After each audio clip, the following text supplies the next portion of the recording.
Hi, this is Dr. MJ coming to you from beautiful Boston, Massachusetts.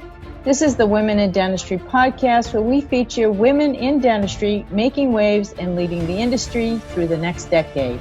I am your host, Dr. Mary Jane Hanlon, a former dental assistant, dental hygienist, and now dentist.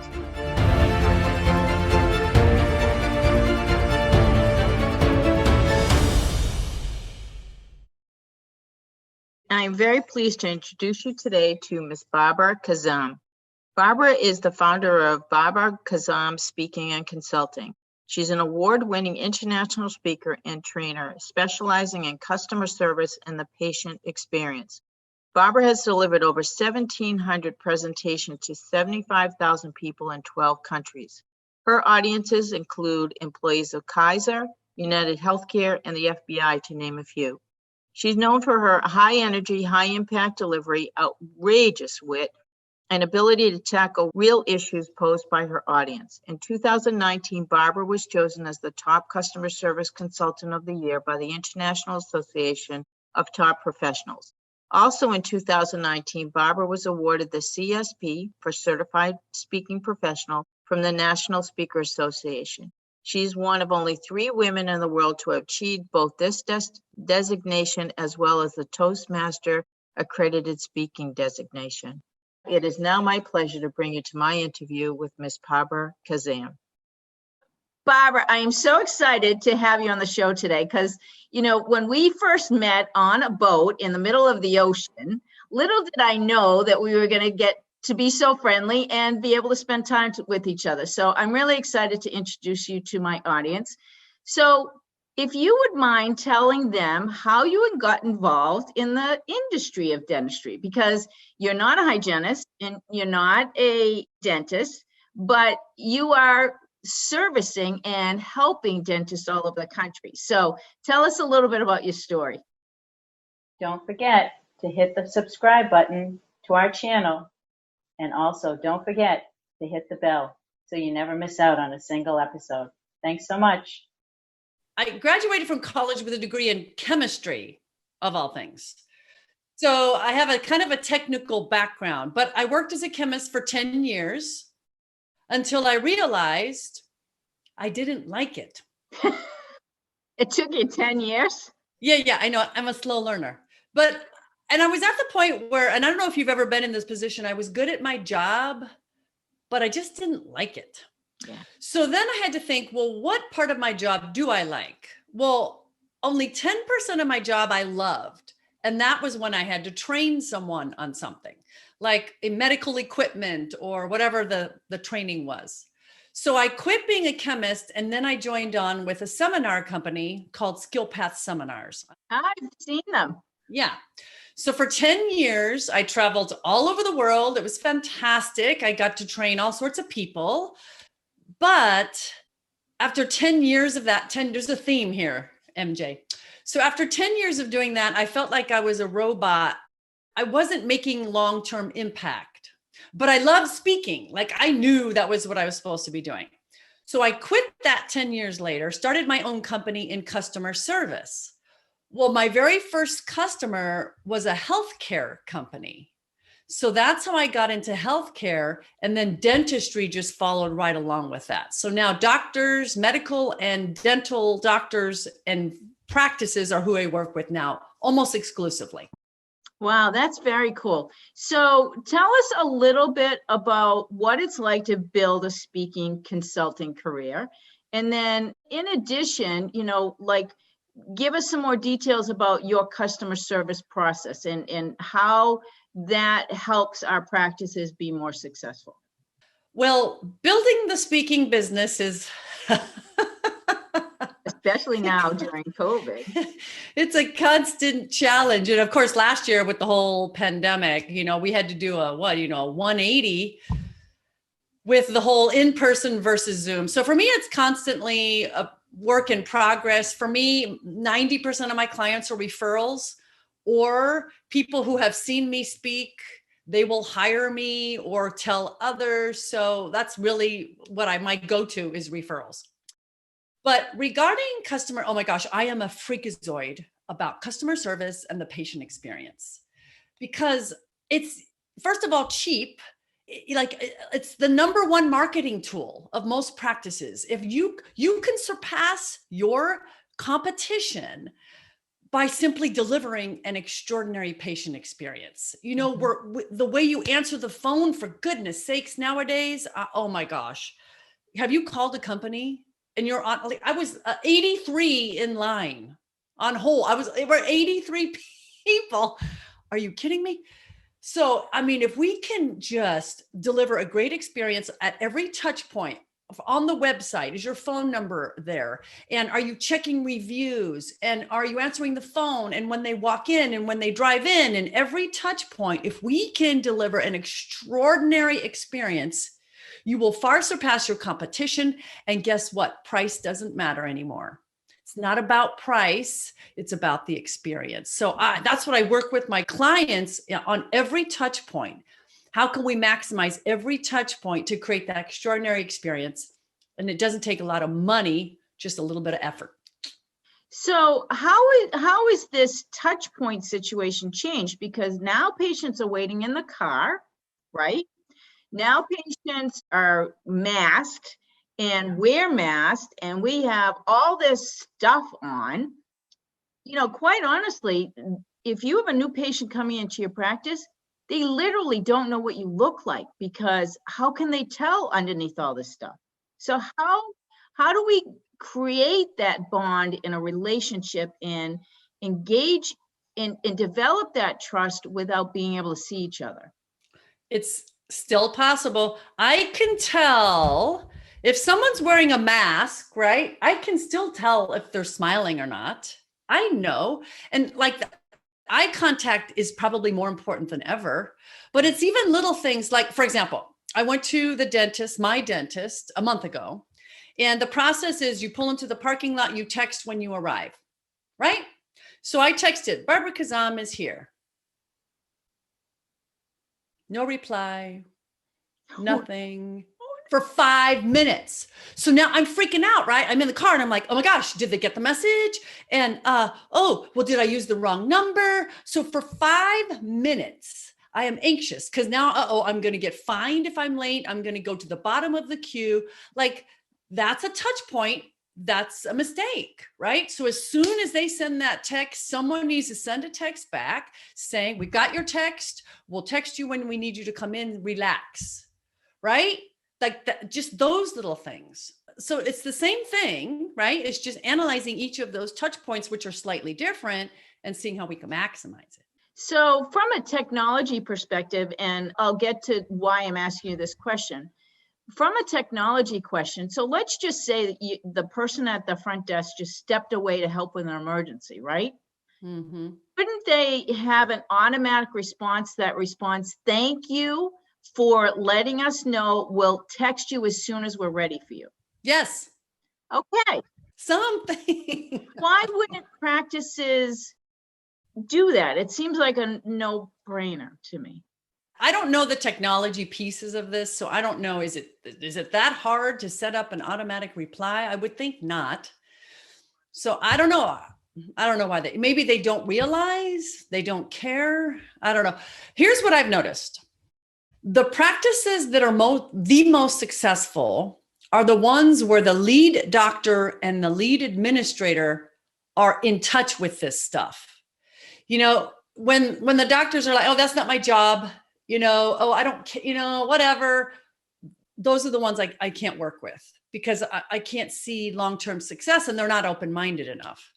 But the ones who have the big eyes and they're asking the front desk folks, what kinds of comments are patients giving? I want to hear them. Those are the ones that I can work with and that will have long-term success. So walk us through the rest of your visit and how did the rest of the visit go? And I'm sorry, I've got a million questions. So because of this first incident, once you got the message that, that they recognized that you were there, how long did it take for them to call you in? That's a good question. I think right after the acknowledgement and the come in was the same text. So it was 5 minutes, right? So but that's not good. Okay, so you go in I want to walk our audience through the customer experience, right? And just in case there's some that really don't know and understand what we're talking about, let's walk them through it. And, as a dentist, I can ask you all the questions as to, what happened at each touch point. So you go in, did you go right into the chair or did you stop and talk? Went into the reception area, and I've been going to these people for probably 5 years, so I know them.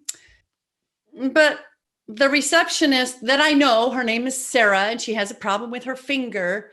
There was no greeting, like she knows I'm coming in. My name is Barbara, right? Like what was missing was, hi, Barbara, good to see you again, right? Glad you're here. Glad you made it back, right? But no, she didn't say anything actually. So I just sat down, assuming that's what I was supposed to do. That was my next touch point. Now, were the same number of chairs in the waiting room that were there before?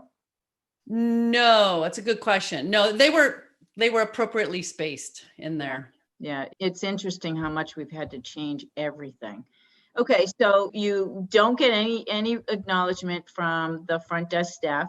Obviously, a touch point that they fail to maximize on, because you're absolutely right. Barbara, how are you doing?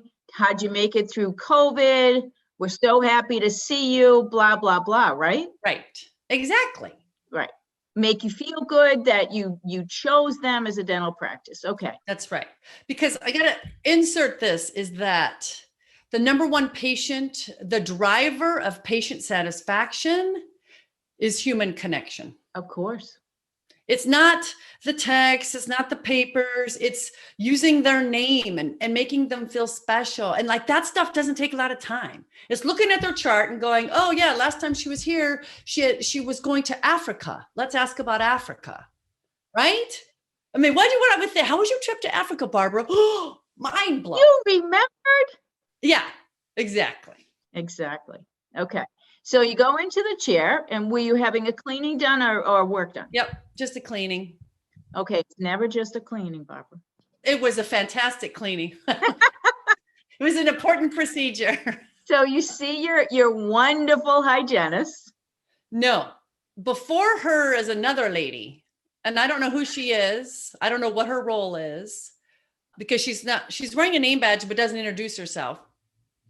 So, but she did the x-rays. Ah. She didn't ask if I wanted x-rays. She just said, you're due for x-rays. So did them. So it was that person. A couple of red flags there, right? Mm-hmm. One, she didn't introduce herself. Two, she didn't ask permission, right, to get consent. She just assumed that you were going to do it. Now, as a patient, obviously you had a choice, right? You could say something. Well, I knew, because in the past they would ask, you're due for x-rays, do you want to have them done? But this time she didn't ask. So I felt weird saying anything, right? I was like, well, I guess I have to have them, like I did. I didn't know what to do. So Did they write down what you do for a living? Oh yeah, they don't care. I've told them. Yeah. Okay. All right. So let's keep going. Yeah. So then she does her thing. Oh, they offered some luxuries, like what did she offer me? Like a heat neck something or whatever. Neck roll. Yeah, it was a heated something. And I'm like, oh, okay, I'll try it. But like, I'm already hot enough as it is. So like, I put it on for 2 seconds. I'm like, get this thing out of here. So I guess it was supposed to be nice or something, but for me, it wasn't. Well, yeah, maybe it was supposed to be relaxing, but you're already worked up by now.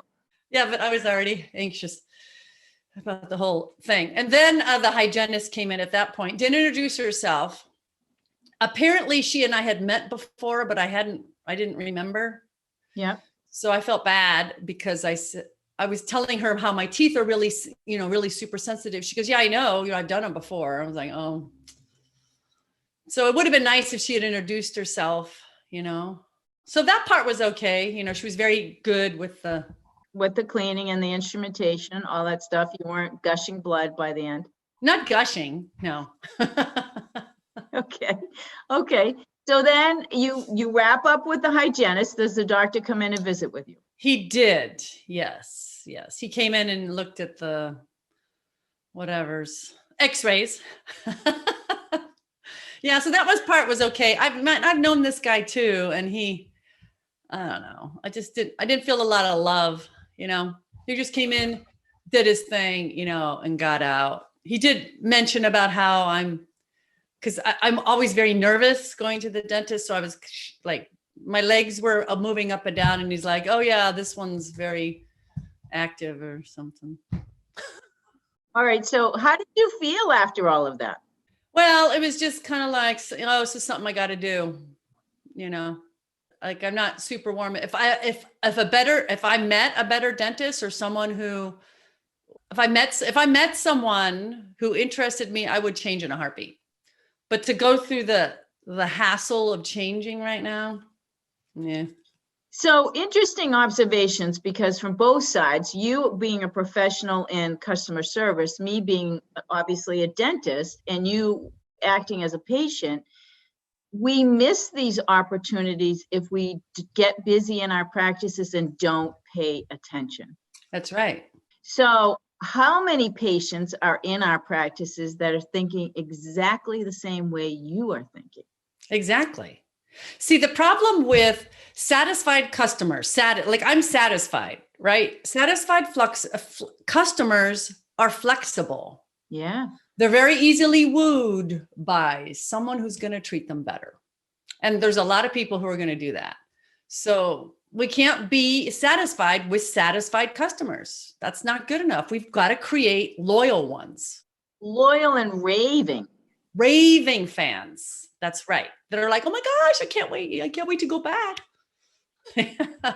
Because let's just backtrack, okay? So if you had walked in and, at your first interaction, first touch point, as you call it, so-and-so at the front desk, oh, Barbara, how are you? How was the trip to Africa? Were you so excited? Did you bring pictures, right? Then you would be like all excited, right? Exactly. And then you would go sit down, you'd wait your turn, but through the whole thing, you're probably chatting away back and forth about your experience and what was going on. So then you're primed. And then you go, and it probably was a dental assistant who was supporting the hygienist and who took x-rays for you. And so that person comes out to get you and says, oh, hi, Barbara. We haven't met before, but my name is such and such. I'm new here. It's really nice to meet you. You're due for x-rays today, right? Right. And then that would have been two yummy, positive, very simple things that we can do. That's part of our day, as long as our staff is trained and really just informed that this is what we want and this is how we want to be. Exactly. Same thing with the hygienist and the dentist. You know what I love too? One thing, I love it when I call it positive referrals. So like if the receptionist says, oh my gosh, your hygienist today is Cindy. Oh my, she's going to take great care of you. And then like the assistant could say the same thing, or the hygienist about the assistant. Oh my gosh, this assistant, Jan, she's the best x-ray girl around. You can't do any, like, I love that. So third party verification, right? Yeah. Oh, I'm getting the best today. Ooh, as opposed to, go in there, see Cindy. Oh, I got Cindy. Okay. Like, who is this person? Yeah. It's just those little things. I know, but let's talk about the elephant in the room. Okay. Okay. Not for anything, but the dentist, really? Not a clue that he needs to take and make you feel special in your visit, even though it's quote unquote just a cleaning? Yeah. I know. Kind of disappointing, huh? Most of the time I don't even see him. Most of the time I don't see him. He doesn't come in. Why? I don't know. I figured it wasn't part of the process. Yeah. So it was rare that he came in. Now, when you talk to other docs that you work with as a consultant, is that the case? No, No, they go in. Oh my gosh. My top performers are super, it's like a family, you know, and they come in. Hey, Mrs. Jones, how's your hubby doing? You know, like they do all the things that we talk about, you know, and they're like, you can just see the customers. Yay. So walk us through your process of, retraining an entire staff so that people understand how you can help them. Well, so I don't just go in and train people. So there's a lot of work that I do beforehand. So first I do like a social media analysis So I Google the practice. I Google practices in that area. I just kind of pretend like I'm a patient in that area, wherever they're located. And I just analyze, okay, they've got this kind of ratings. This one comes up first. When I put in so I do all sorts of like stuff on the internet just to see who's popping up, like who's your competition. Then I do mystery calls into the practice. Ah, perfect. Yeah, and I have a report that I fill out, and I fill it out, and I do several of them. You can't just do one. Maybe someone's having a bad day, I'll do like 5 to 10 of those, depending upon how many people. I will sometimes do a mystery patient visit. So I'll come in and just go through the whole process. And of course, I'll just say like I have a toothache or something.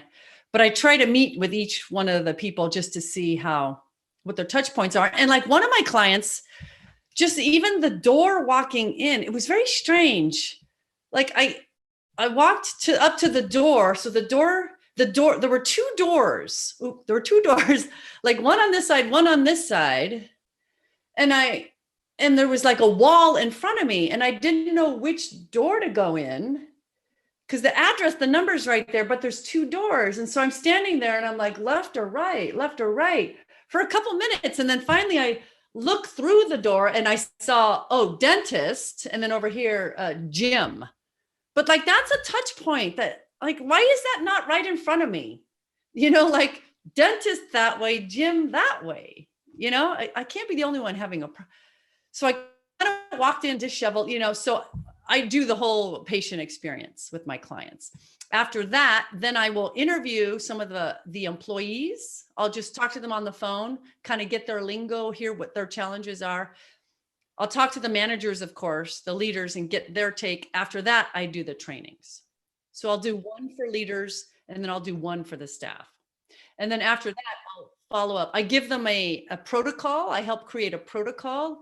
Like when a patient drives in, text immediately to let them know that they've arrived. So just stuff like that. So I give them a protocol so they can be held accountable. And then after that, I do follow-up phone calls.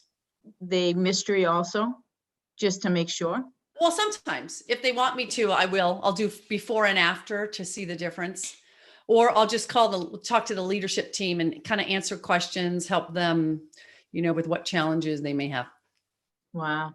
It seems like such a simple thing, right?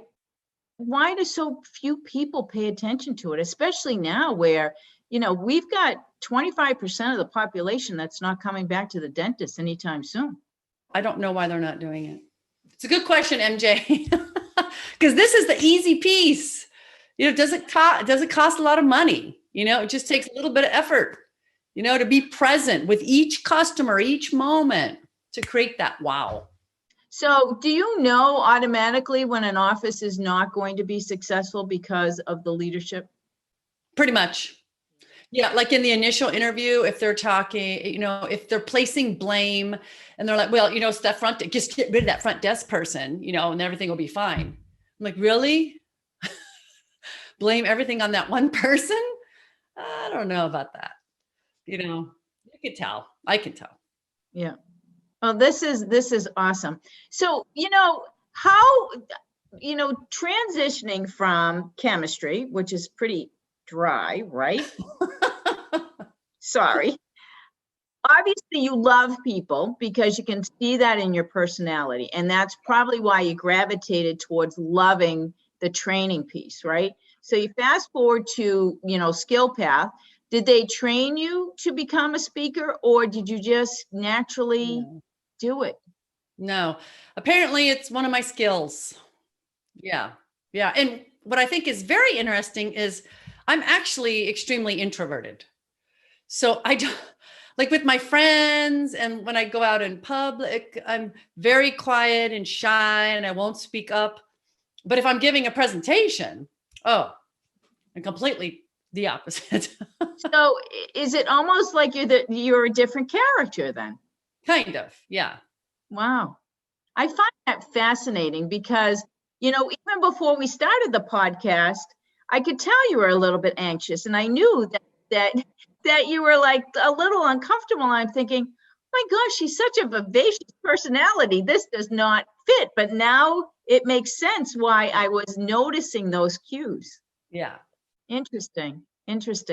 So, have you gone through the, National Speaker Bureau, any of that stuff? Are you involved in that at all? So I am, first of all, Toastmaster. If anyone needs to get better at public speaking, I recommend Toastmasters. I agree. I've done it myself too. Right. So Toastmasters, I joined Toastmasters years ago, and then I became an accredited speaker with Toastmasters. There's only like, I think 83 of us. And then with NSA, I am the CSP, Certified Speaking Professional with NSA. And check this out. There's only 3 women in the world that have both of those. Nice job. Oh my gosh. Kudos to you. That's pretty impressive. In the world? In the world. There's 3 that have both of those designations. Yeah. There's a lot that have the CSP and a lot that have the AS, but 3 that have both. Wow, that's impressive. So along the way, how were your experiences in speaking during those competitions? I mean, was it tough? I love the expression. Oh, yeah, I don't like those competition things. Why? Yeah. Why? Well, nothing against Toastmaster, but this Toastmaster competitions, it's more about, are you moving correctly? And, every word matters. But when I do presentations, I kind of just talk. And, let's talk about customer service. Why is this important? And it's less about like, did I move my hand over here and look to the sky? It's less about that. It's more about the content. I want to relate to my audience. So what I did learn from Toastmasters is platform skills and, the ums and the ahs and moving, pacing back and forth. It's all great for that, and confidence, gaining confidence. How do you think, I spoke for 10 years. All I developed was platform skills. So if you want to develop confidence in speaking, you got to speak, right? So that's why Toastmasters is good. You have to do it every Friday or once a week. You have to practice, and that's how you can gain that confidence. Like, I'm sure being a dentist, your first procedure, I'm sure you're like, oh, what am I doing? Oh my gosh, your heart just pounds out of your chest. Yeah. You're like, I got this. I'm good enough. I am enough, and then you start becoming. Yeah, definitely. Oh my gosh, unbelievable. So who in your life has given you the best piece of advice, and what was it? Oh, that has to be my mom. My mom just passed away in November. But she was very, very sick. So it's very good for everybody. But she always said, kill them with kindness. Kill them with kindness. And that's true in personal relationships. It's true in customer service. It's true with patients. You don't have to like someone. You don't have to agree with someone, but we can be respectful and we can be kind. And can you imagine if everyone in the world did this? We would have world peace, MJ. You know what? If it were up to us women, we'd already be there. I know it. It's all the boys. They get so competitive, I know. Oh my gosh. I say that jokingly because not all men like to go to battle, but obviously there's a fair share that do, and rightly so in some situations. But I think at this point in our evolution that we have evolved enough where, let's just sit down and try to collaborate. Right. Exactly. We both have our needs. Let's figure out what your needs are, what my needs are, and let's see if we can meet in the middle and make everybody happy. I agree. You're not going to get everything that you want. The other person is never going to get everything that they want. But is there a way that we can get to the middle and just agree on that and walk away satisfied? Exactly. Right? And then everybody's happy. I know. I like it. We don't have to blow things up or people up or That's right. whatever. Oh my gosh. So I think you've already answered this question, but I'm going to ask it anyway. What would people be surprised to know about you? Oh, probably the introverted thing. That's what I was thinking, because that did surprise me. Like, when we first met, you vivacious personality, I would never have guessed you were an introvert. Right. Yeah. Like networking at that event, that thing. Oh, that kills me. Ugh. Really? Oh, it's so hard. Oh, but being on the stage, no problem. But see, now, isn't it interesting because you could probably use the same skills in networking as you do on the stage, right? You just put on that persona. I know. Easier said than done, right? I can do it. This is a good question for you. So what kind of obstacles in your life have you overcome that you're most proud of?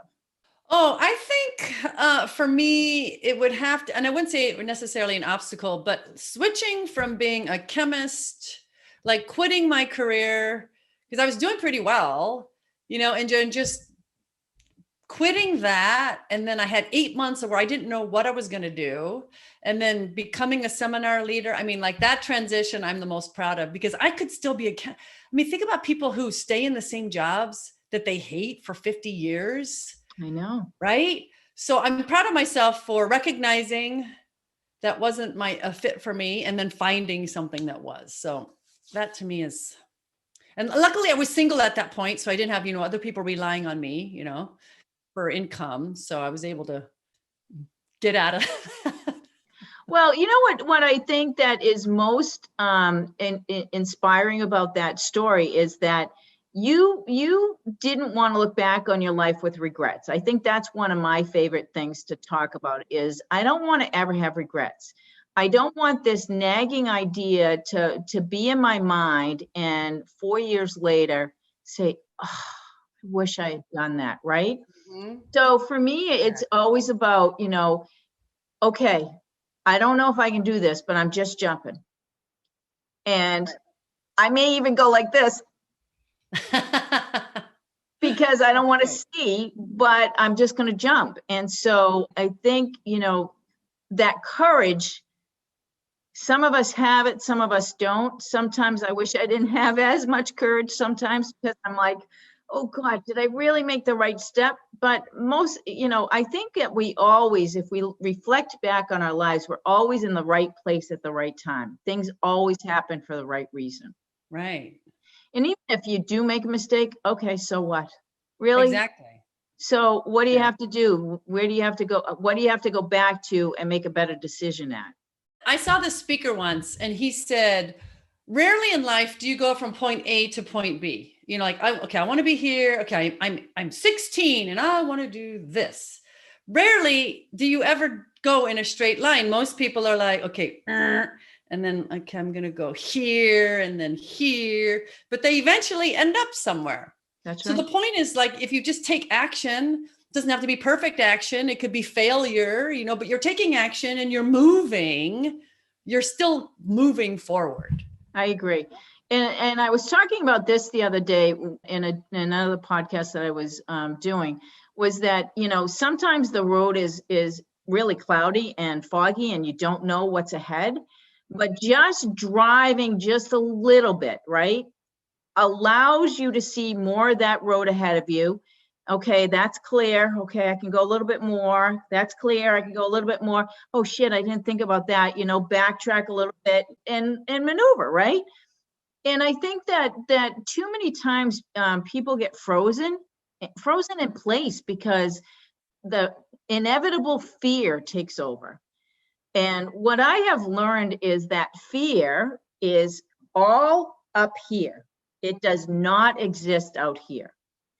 And that the only way to combat that is action. Right. I agree. Yeah. So when you reflect back, do you think that when you were younger that you were extremely confident? Because, okay, so when I see you speak, when I was first introduced to you, I saw an extremely confident woman. So was that an innate quality that you had, or is that something that you have developed over time? No, oh my God. Oh, when I was a little girl, I was so shy. I was scared of everything. I would hide behind my mother's skirt and up through in school, everything. I was super shy and quiet and wouldn't speak up and I had this like epiphany one day. I was a senior in high school. I'll never forget this. I was a senior in high school. And there was a girl sitting next to me and she had her notebook on her desk. And on her notebook was a sticker that read, "Why be normal?" Love that. Why be normal? Well, hot damn. My mom said I came home a different girl that day. She said, I mean, like all of a sudden I'm like in air bands and I was running for a student office. And she said I was a completely different girl that came home. And I felt it. Like, I was like, I didn't really care so much about what people thought anymore. You know, well, of course you do when you're a teenager, but a lot less. I was like, why be normal? There isn't normal. And I even got my license plate. I got a "Why be normal" license plate. Oh my God, good for you. And you know what? It's so true. I think that so often we want to try to conform when we're younger, right? And we want to be like everybody else, right? Like, oh my gosh, you got to be in the cool group, right? And you got to be with the cool girls, right? You can't be yourself. And I remember looking at some of those cool girls and thinking, well, I don't want to be them. They're not nice. Like they're not nice to the people that may be a little bit heavier than they are. They aren't nice to anybody that's not like them. And I remember in 8th grade, I remember, because that was the first year I went from parochial school to public school. And I remember thinking, oh, if that's what I have to do to be in with the cool girls, I'm not going to be a cool girl. Yeah, good. And I realized very early on that there's a way to be nice and there's a way to be cool at the same time. And you don't have to be nasty. That's right. That's right. It's really too bad. I wish younger girls could understand that earlier. But, I don't know if you remember 6th grade. I remember watching my daughter go through 6th grade. And I'm like, oh my gosh, I don't like any of these girls. I know. I don't. Yeah. You couldn't pay me enough to go back there. No, I know. So do you have a personal model that you live by? Well, I like the "Why be normal?" And then I saw this one probably 3 years ago. 3 words, another 3-word one. And that is, "I am enough." You are. We all are. Like we all are, right? But especially women in particular, I'm not skinny enough. I'm not athletic enough. I'm not tall, but no, we are enough at work and at home and everywhere. So that's another one of my new ones. I like that one. A lot. So as an outsider to the dental profession, and you're not really an outsider, but you're not a trained, professional and provider in the industry, what is the best piece of advice you could give a dental team from your perspective? Being in your position and reflecting back on the work that you do and some of the interactions that you've had, in fact, the interaction with your own dentist.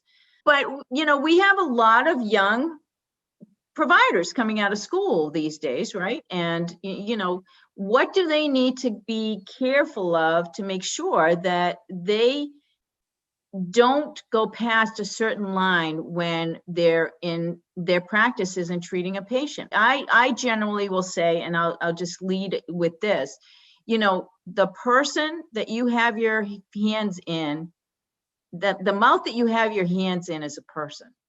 And they're always going to be a person. And you have to treat them as a human being, not as an achievement because you accomplished one more, project for graduation. So what's the best piece of advice that you could give young professionals? What I would try and do, I always want people to see the big picture. You know, like why are they going into dentistry? Is it because of the money?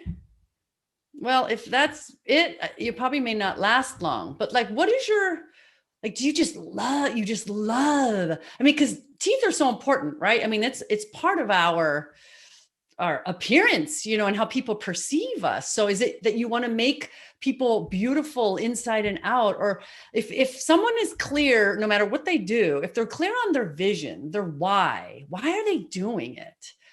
Then when they go into practice and they've got all the crap, you know, like the personnel issues, they can get beyond it because they have the big picture. And if they teach their team members, hey, this is our vision. This is the vision of our practice. You know, do you buy into it? You know, every patient is a human, like you said, and we create beautiful people inside and out. I mean, did you guys buy into this? If you do, you'll all be working toward the same goal positively. You know, so for me, that's kind of it. It's a bigger picture vision. You know, what is it? Do you buy into it? Because that will help you in the long term. And I do believe strongly, and I think you're spot on with that. I do believe strongly that as long as everybody is engaged in the vision, it creates the most amazing culture. Because no matter how bad the day gets, no matter how many emergencies come in, that they're all focused on, okay, we can do this. We'll get to the end of the day, we'll clean up, everything will be fine, but we can do this. And we're not going to even compromise 1 second on what our vision and our goal is. Absolutely. Right. And I think that keeps people moving forward. Exactly. And then like celebrate, you know, like that I had one of my clients, they actually had wine at work. So when they were having a particularly bad day, like in the middle of it, one of the dentists would be like, okay, so today is one of those days. We've got the refrigerator, you know, so they would have like a little, oh, okay, you know, let's keep going, you know. So they would have rewards. They did all sorts of positive stuff too, you know. I must say there's 2 things that people always shook their head at. I always had a jar of candy on the counter in my office, Lindt candies, okay? And people would always ask, Dr. Hanlon, why do you have Lindt candies on the counter? And I would say, it's okay to have one. You just need to brush your teeth afterwards. And if you can remember that, whenever you're having something sweet, it's okay, but you just have to take care of them. Okay. I was fortunate enough to have the space, and I had an entire break room below my office, so in the basement of my condo. And I had as much space down there as I had footprint for my office. So it was ridiculous, but it came in very handy. And I set it up so that, you know, we had some equipment down there for exercise. We had a shower stall and a bathroom and everything. And then we had a mini kitchen, and we always had wine in the refrigerator. We always had wine. Now, never would allow them to drink it during the day, obviously, but you know, at a particularly tough day, we'd all go downstairs, sit around, just de-stress before we go home. Because one of the things that I always taught my team, you know, right from the very beginning is, okay, I know things can happen at home, but it can't affect what we do here. So see that bush on the door, next to the door on the way in? You just take and leave those shrubs right there on that bush. And when you're done tonight, they'll be there waiting for you, and you can take them home if you want. But maybe if you leave them there and you don't bring them in, they kind of might be gone by the time you get out. And so more times than not, you know, that worked really like a miracle, because people would always, you know, my team would say, my gosh, why can't I just remember this, not to take my stuff to work and not to take my work home? Because, you know, it impacts the night, right? For the rest of the night with your family, and your family deserves you to be your best when you get home. Exactly. So I have enjoyed our conversation tremendously, Barbara. Thank you so much. Thank you for sharing your insight into customer service. So if somebody is interested in having you come and talk to their team, where can they find you? Well, they can simply go to my website, which is my name, which is hard to spell, but you'll help them. So it's barbarakhozam.com. I will certainly have it on the video, so not a problem. Right. Thank you, Barbara, so much for being here.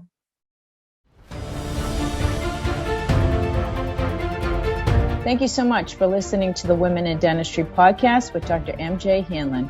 If you like our show and want to know more about us, check out our website, thewomenindentistry.com, or please leave us a review on iTunes.